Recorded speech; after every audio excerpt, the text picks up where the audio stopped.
Dear friends, I am your host Derek. Alright, let's dive into one of the most poetic and profound passages in the book of Baruch chapter 4. This reflection is based on the commentary from Agape Catholic Bible Study. Chapter 4 paints a breathtaking image on wisdom, personified, brought down to earth. And this wisdom isn't just some abstract idea or lofty philosophical concept. No, it's revealed to us through God's commandments, specifically through the Mosaic Law. It's so fascinating to think of wisdom as something tangible. It's not just floating somewhere in the cosmos, but tied directly to our daily lives through God's law. Saint Gregory of Nyssa, writing centuries ago, actually pointed out how this divine revelation wasn't meant to be remote or unreachable. God uncovered, the whole way of knowledge, as Gregory says, to take care of humanity, and this discovery impacted everything, from fire to water to even how we organized our lives. Honestly, it's incredible, right? What's really striking is how the Church Fathers later linked this passage to the incarnation of Jesus Christ, when God's wisdom took on flesh and came to live among us. Saint Irenaeus highlights that through Jesus, this eternal wisdom became our path to salvation, something we couldn't ever have achieved by ourselves. It's humbling, isn't it?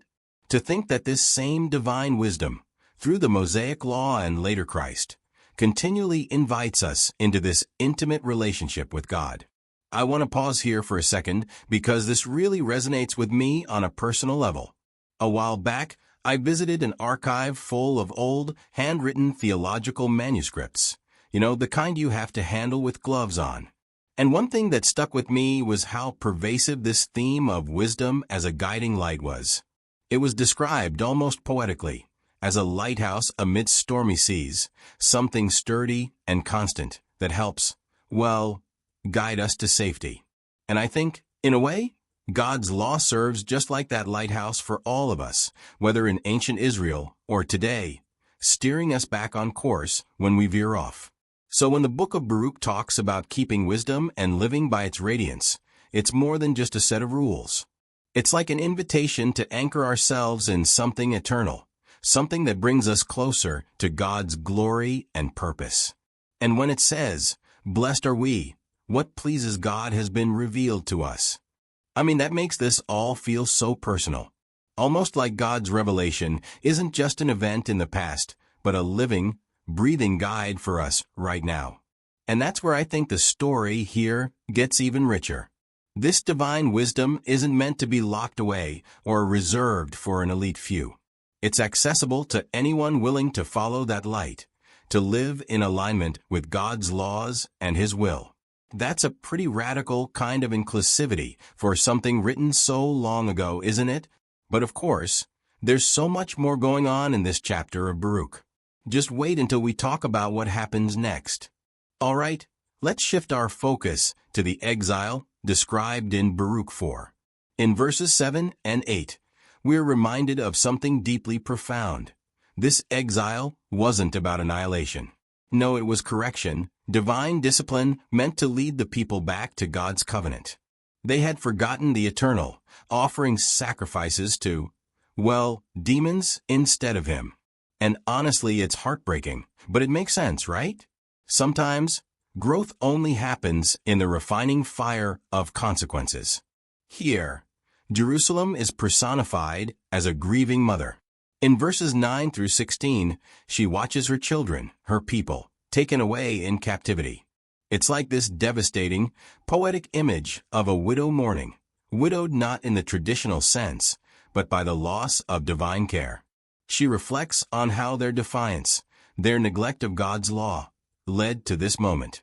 And yet, the sorrow isn't the whole story. One thing I find really striking about this passage is how it layers lament with hope. Jerusalem doesn't deny the pain or the loss, but she still calls out to her children to return to God. It's almost like saying, "Look, you made mistakes, but it's not too late." And that's such a universal struggle, isn't it? Whether we're talking about individuals, communities, or even nations, there's this tension between remorse for what's been lost and hope for what can be restored. It reminds me of times when entire communities have had to rebuild after catastrophic events. I've seen it personally in urban settings after natural disasters. People feel this collective grief, but they also find ways to persevere and come together. There's almost always a remnant, a faithful few who keep the flame alive and lead the way towards renewal. And I think Baruch speaks directly to that kind of resilience here. It's like a blueprint for spiritual rebuilding post-crisis. The remnant, those faithful to Yahweh, carry a promise of redemption. In verses 22 through 29, the text shifts toward restoration. Jerusalem acknowledges she can't save her children on her own. It's God who will deliver them. But think about that for a second. This isn't just about survival. It's about transformation. It's about searching for God 10 times harder, as Baruch says, and finding joy and eternal salvation through that search. And honestly, this entire section really underscores something timeless about our relationship with God. Even when we stray, even when we, lose sight of His commandments, there's this persistent invitation to return. It's not easy, obviously. Repentance and renewal require us to own up to our missteps. But Baruch lays it out clearly. This path isn't about perfection. It's about faithful persistence. The imagery here, the grieving but hopeful Jerusalem, strikes such a relatable chord. It's this blend of lament and longing for restoration that feels so, human. And it's not just about the struggles of ancient Israel. It's a theme that spans every age. When we turn to Baruch 4 verses 30 to 37, the tone shifts to one of hope and promise.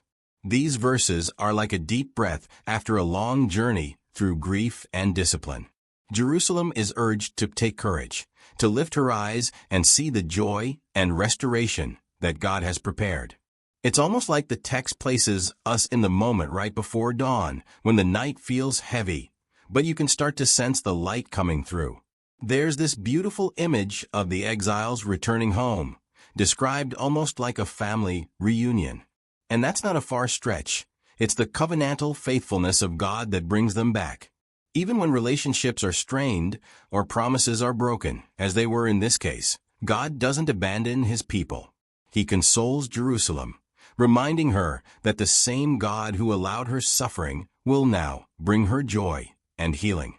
It's profoundly reassuring, isn't it? What I really love about this passage is how it echoes the prophetic visions in Isaiah. For instance, in Isaiah 60, you hear this call for Jerusalem to rise and shine because her light has come, and the glory of God is rising upon her.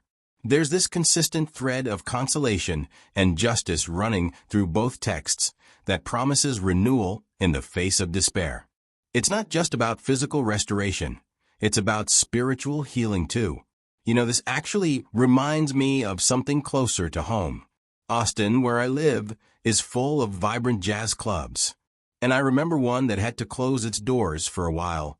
Things just fell apart after some tough financial and personal losses. When it reopened, though, the energy, the joy, just came flooding back. Seeing people gather there again, sharing stories and music, it was like life being breathed back into the space. That's how I picture Jerusalem in this passage, seeing her children return, reassembled from east and west, rejoicing in God's glory. It's both deeply personal and a reflection of something much bigger than we are. But I think the takeaway here goes beyond one city or one community. It's the unwavering truth that God writes redemption into the story, no matter how broken things might feel. Whether we're talking about an ancient covenant or our struggles today, this promise of restoration, of joy rising from sorrow, is at the heart of the message. And I think for all of us, that's a reason to hold on to hope. So, as we wrap up this exploration of Baruch and his profound poetry, let's carry forward that vision of restoration, not just for Jerusalem, but for ourselves, our communities, and our world. And on that note, thanks for your participation. And until next time, take care and stay hopeful.